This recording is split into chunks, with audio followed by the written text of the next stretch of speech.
Hello, everyone, and welcome to a new episode from our podcast, Land Talks, brought to you by the G20 Global Land Initiative. Today, we have a very special guest, Nigel Topping. Welcome to our podcast, Nigel. Thank you for having me. Would you please introduce yourself to our audience? Yes, my name is Nigel Topping. I'm from the UK.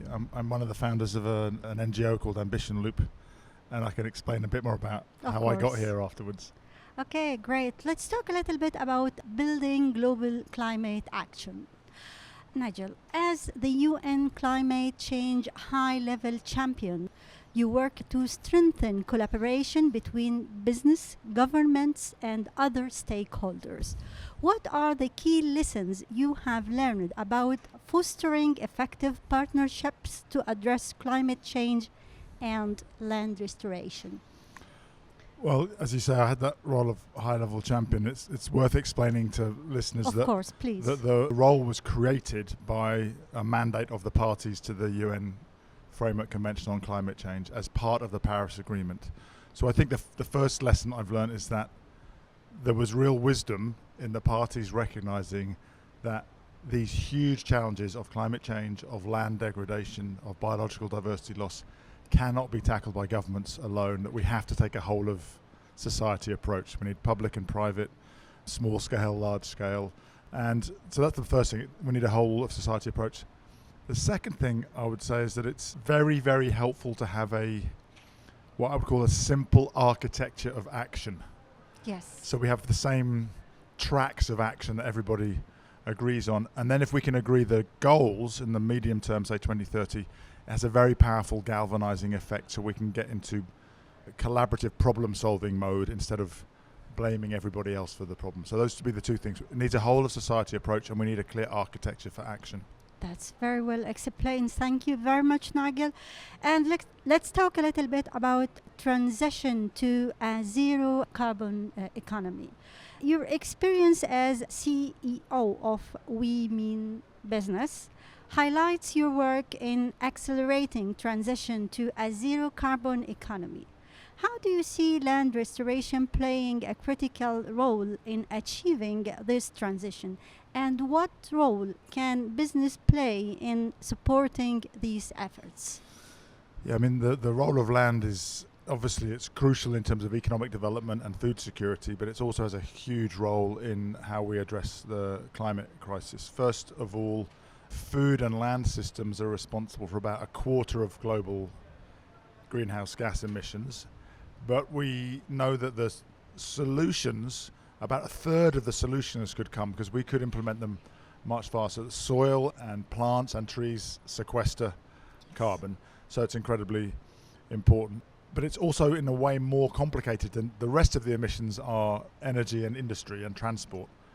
And those are really addressable through, I oversimplify, but through single technology transition. You go from hydrocarbons to renewables, you go from a combustion engine to an electric vehicle, etc. But the food system, of course, is much more complex. It's very fragmented. There's hundreds of millions of small producers. It's very political, and it's very, very local. It's very cultural. So the barriers to change are very different.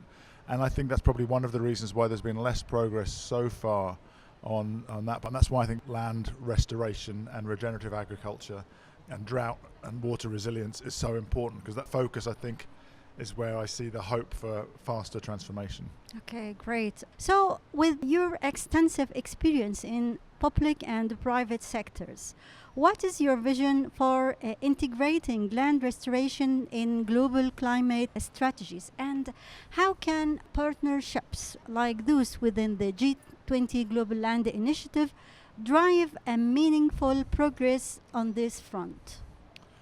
Well, the first thing I would say is that there will be no progress without collaboration, so partnerships are absolutely essential, like the initiative. And I think that one of the keys here is to reverse the logic somewhat and to see this agenda as primarily one of economic development and food security, which needs land restoration and regenerative agriculture, rather than leading with the need for land restoration, because every community, every government needs to know that what they're doing is going to contribute to their economic development. And I think that reframing, and I think the climate conversation has been slow to reframe that, but it's starting to see that what particularly emerging and developing countries want is an economic development plan which also addresses climate and land crises. Would you please tell us a success story from Ambition Loop, if that's okay, related to land restoration? Well, I think one thing that I would point to is we were asked to lead some work on food systems innovation, and that led to a call to action pointing to the changes in food systems that are needed, but most importantly, this goes back to the partnership point you were making, a call to action that was signed up to by the whole range of system actors. So yes, governments and businesses, but also smallholder farmers, indigenous peoples, and large food businesses. And you'll know those are very different perspectives. So to get that diversity signing up, and we've seen that same diversity now mobilized here as part of the food and ag pillar of the Riyadh Action Agenda. I had a wonderful day when Dr. Osama Fakhiha launched the Riyadh Action Agenda with representatives from UNEP and from the family farmers, from the business community and from the UN. Loads of diversities. Yes, and that diversity is really important so that people know that their perspective is being taken seriously. And they are being heard. And they're being heard. This is the most important thing. Yeah, absolutely, Okay, my final question for you, Nigel, is about land restoration and a universal truth about land restoration. Based on your massive experience, what is one universal truth about land restoration, something you are quite sure will happen when restoring land in the ecosystems and landscapes you are focusing in? I think that soil is life.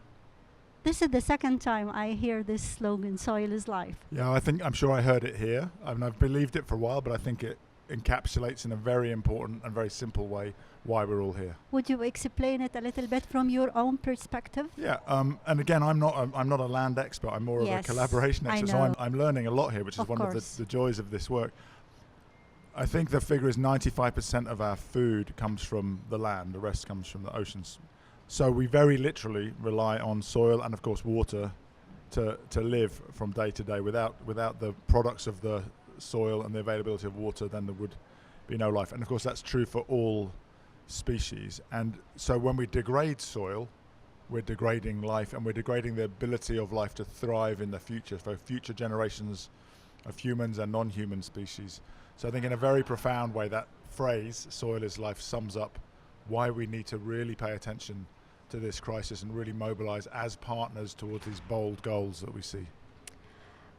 Nigel Topping, it was a great pleasure to have you on our podcast today. Thank you very much for being here, and thank you very much for all the input that you have shared with us. And for our audience, please stay tuned for more and more episodes from Land Talks.